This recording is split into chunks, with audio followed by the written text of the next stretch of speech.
الناس بتقيس انا ربيت صح دلوقتي يعني على اساس ايه؟ مثلا درجاته حلوه مثلا يبقى كده متربي.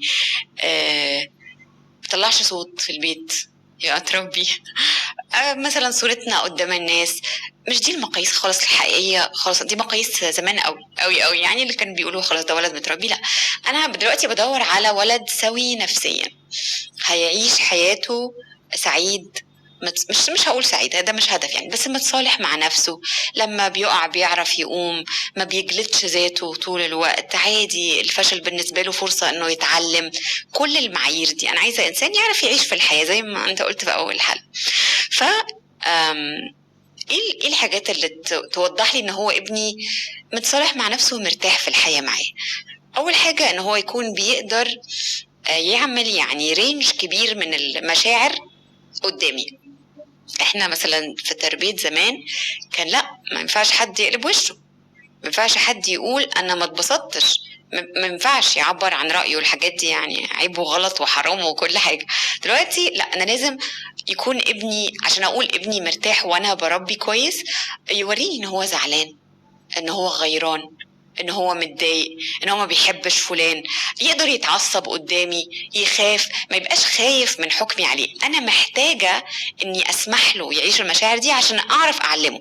الانسان لما بيغير بيعمل ايه؟ لما بيخاف بيعمل ايه؟ لو ما ورهاليش هو هيتعامل معاه بطريقته هو يعني، ويطلع الانسان زي كتير منا ما طلع عندنا مشاكل كتير. انا ما بعرفش اتعامل مع خوفي، ما بعرفش اتعامل مع قلقي، لانه مش مسموح اني اوري الحاجات دي ولا اتناقش فيها. فحلو قوي انه ابني يبقى حاسس بالامان، انه يقدر يوريني كل رينج المشاعر اللي عنده، يكون ما بيخبيش عني اخطائه لدرجه رهيبه. انا مش هقول ما يخبيش، طبعا الولاد بيخافوا، مش شرط اكون انا مرعبه، بس هو مش عايز يسوق صورته في نظري، مش عايز يحس انه بيخذلني مثلا. لكن لو رجعته فيها هو كذب، وانا رجعته فيها يرجع بسرعه، ما يبقاش مستعد يعني يخسر روحه ولا يقول لي الحقيقه، ده معناه ان انا رعباه وان انا مش ماشيه في الطريق الصح. فمهم انه برضو يبقى يقدر يعيش اخطائه قدامي. بتحس ان هو مرتاح في البيت، ده بيدندن وهو ماشي يبقى على راحته. في بيوت بيسمعوا صوت المفتاح فالباب كله يجري على جحره.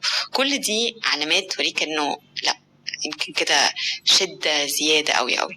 في علامة كمان مهمة قوي، انه يكون بيعرف يقبل لا ويلتزم بالقوانين دي. بقى في الاتجاه التاني، الناس اللي عايشة، انت قلت اشد او ارخي، الناس اللي عايشة في ارخي ارخي مستحيل ابنها ده يقبل لا.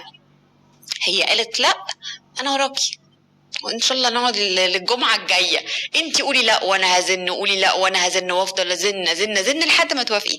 لان ده الاسلوب المعتاد، هي مش عارفه تقعد في النص، هي يعني كل ما تحاول تيجي في النص تترخي، كل ما تحاول تيجي فهو عارف اضغط كمان شويه كمان شويه هتيجي، هي هتيجي. فدي برضه مشكله. فحلو الاتزان، وحلو احس ان هو مرتاح. في الحته بتاعت ارخي دي دايما بيكون الرغبه ان انا خايفه او خايف ان انا اعاقب ابني بالشكل ده، خايفه يمكن تعبير اصح، ان انا اعاقب ابني بطريقه ما، او اكون قاسيه في حكمي عليه مع ان انا شايف الحاجه صح، بس عشان ما ربيلوش عقده نفسيه. خايفه ابني ده يطلع عنده حته من اللي عندي انا اصلا، من اللي انا بحاول اهرب منها طول حياتي. فازاي اعاقب ابني بطريقه صح؟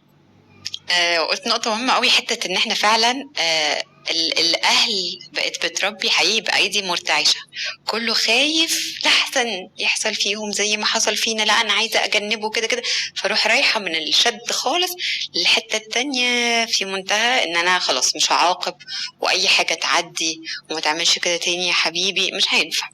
لازم الولاد يتعودوا انه قرارات ليها عواقب. طيب خلينا نشوف ايه اللي بيخلي العقاب يبني او يهدم. امتى العقاب يساعدني وامتى العقاب يضر علاقتنا خالص ويبوظ لي الدنيا؟ ناخد مثال احسن من شرح كتير.